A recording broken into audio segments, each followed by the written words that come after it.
US inflation rates are rising, which is a bad sign for most Americans. As an American, not only do you lose purchasing power with your money no longer going as far as it used to, but higher prices mean higher interest rates, which makes borrowing money for something like a house even more expensive during these times. In pursuit of better opportunities and keeping more money in their pocket, millions of Americans have already moved to income tax-free states in hopes of getting a leg up. According to IRS migration data, between 2011 and 2018, more than 3.1 million Americans on net moved into one of the 9 no income tax states, taking more than a whopping $235 billion in annual income with them. So if you are wanting to improve your financial situation and are considering leaving a high tax, high cost state for an income tax-free one, this video is for you. Today, I am breaking down the details of all 9 income tax-free states so that you can determine which would be best for you. So let's get into it. Florida, also known as the Sunshine State, has always been a popular retreat for vacationers and retirees alike. Florida generates most of its revenue from state and local sales tax and tuition through the state universities. This makes for an overall state and local tax burden of 9.1%. While cost of living might not be a deal breaker for most people, Floridians may still have to contend with a competitive housing market and prices. US News and World Report ranks the state 41 out of 50 for housing affordability. But with no income tax, what taxes can you expect to pay in Florida? The Florida sales tax is set at 6% for most products, and the proceeds make it the single largest source of tax revenue for the state government. In addition to the state sales tax, some municipalities have their own sales tax that can reach up to 1.5%. That means in most cases, you'll pay as much as 7.5% in Florida sales tax. While Florida property tax rates vary by county, Floridians shell out an average of $1,541 per capita in property taxes, according to an analysis done by the Tax Foundation.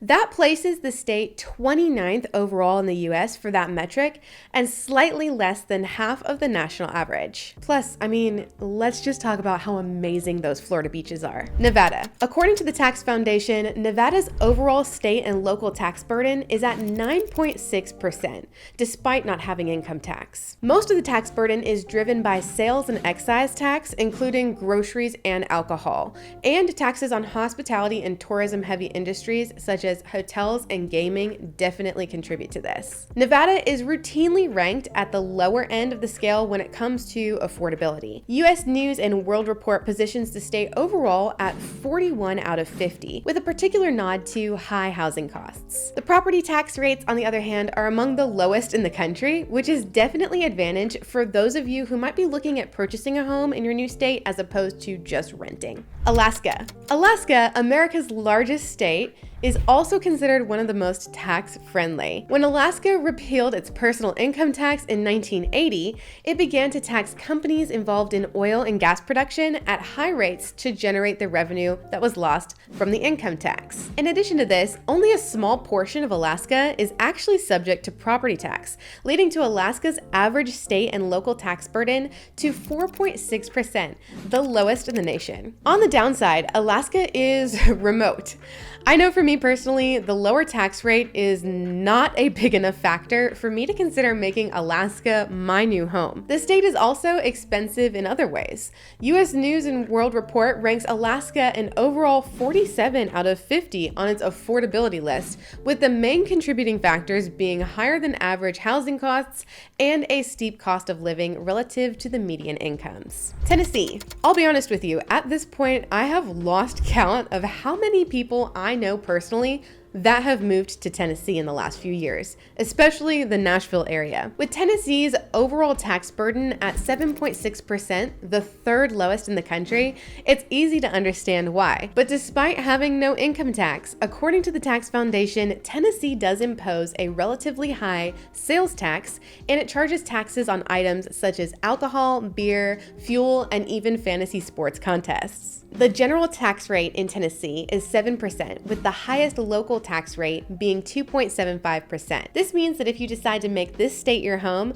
you may be subject to a sales tax rate of up to 9.75%. Property taxes aren't too bad in Tennessee though. The median annual property tax paid by homeowners in Tennessee is $1,317, which comes to about half the national average. New Hampshire. Unlike other states on this list with no income tax across the board, New Hampshire still taxes dividends and interest on investment income at a 5% rate. This is set to phase out by 1% each year until it reaches 0% in 2027. So it's not a huge thing to consider if you plan on New Hampshire being your home for the long term. New Hampshire is known as a low tax state overall, but while the state has no income tax and no sales tax, it has the fourth highest property tax rates of any U.S. state, with an average effective rate of 1.77%. Consequently, the median annual property tax payment in New Hampshire is a whopping $6,097. According to the Tax Foundation, the overall state and local tax burden is sitting at 9.7%. New Hampshire also ranks at 21 for housing affordability,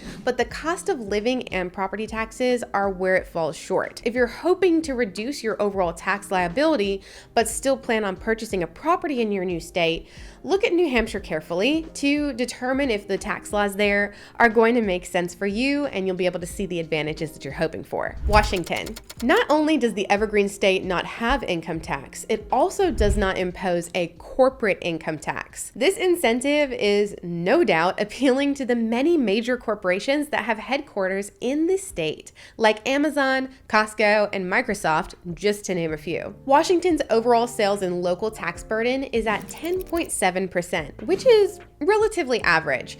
Where Washington falls short is overall affordability. It takes the 44th spot on the U.S. News and World Report's affordability scale, with high housing costs being the primary driver. The median home price in Washington as of April 2023 was $593,500, which is higher than the median nationally.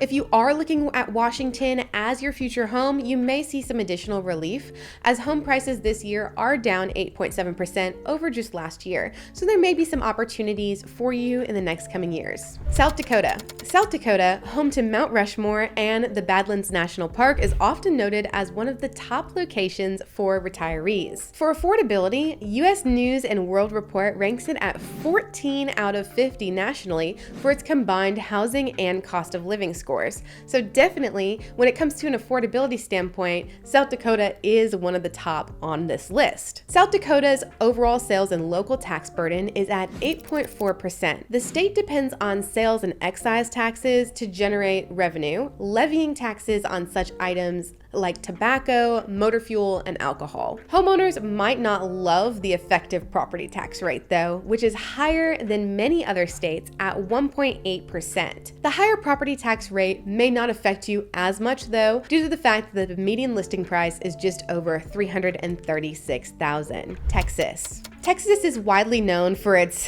go big or go home attitude. Did you even know that Texas's aversion to income taxes is so strong that the ban is actually listed in the state constitution? The overall state and local tax burden is at 8.6%, making it one of the lowest in the country. However, living in Texas has its perks outside of taxes. U.S. and News National Report ranks the state as a solid 22 out of 50 for its overall affordability and 14 out of 50 for the cost of living. With over 25% of home buyers having searched for a new metro to move to in the last year, two of the top metros researched were in Texas. Dallas and Houston continue to be top areas for both personal and corporate relocations nationwide. Of course, no state is absolutely perfect. Property taxes in Texas are the 7th highest in the U.S. The typical Texas homeowner pays $3,797 annually in property taxes. Wyoming. Wyoming is the least populated state, not only on this list, but within the entire U.S., with a total of 581,381 residents calling it home according to the 2022 census data. Because there's no income tax, the state relies on property, oil, sales, and excise tax to generate income. Wyoming scores slightly above average when it comes to cost of living and housing. The U.S. News and World Report gives it an overall affordability ranking of 33 out of 50. Wyoming has an average combined state and local tax rate of 5.35% and ranks first overall in the Tax Foundation's 2023 State Business Tax Climate Index. The median home price in Wyoming sits well below the national average at $253,000. It also has amongst the lowest property taxes in the U.S. The state's average effective property tax rate is just 0.57%, which is the 10th lowest nationwide. If you don't mind living in a less populated state, Wyoming might be a great place for you to keep more money in your pocket. So in the end, the choice of the best income tax-free state depends on your personal circumstances, financial goals, and preferences. Consider factors such as overall tax burden, cost of living, property taxes, and specific tax regulations before making any decision. Moving to an income tax-free state can offer significant financial benefits, allowing you to keep more of your hard-earned money in your own pocket. If you already know exactly where you are going to call home next, don't forget to check out my additional content on the home buying process and different loan types available. I even have links in the description of this video where you can get assistance with qualifying for a home loan and getting connected with a realtor to help you. So if you are ready to get started, make sure to check those out today. I'm Nicole Nark with videos to help you find your way home. If this video has provided you with valuable insights to help you make an informed choice on where to move, make sure to give it a thumbs up and subscribe to my channel for more informative real estate and relocation content. Stay tuned for more informative content coming soon, and I will see you in the next video.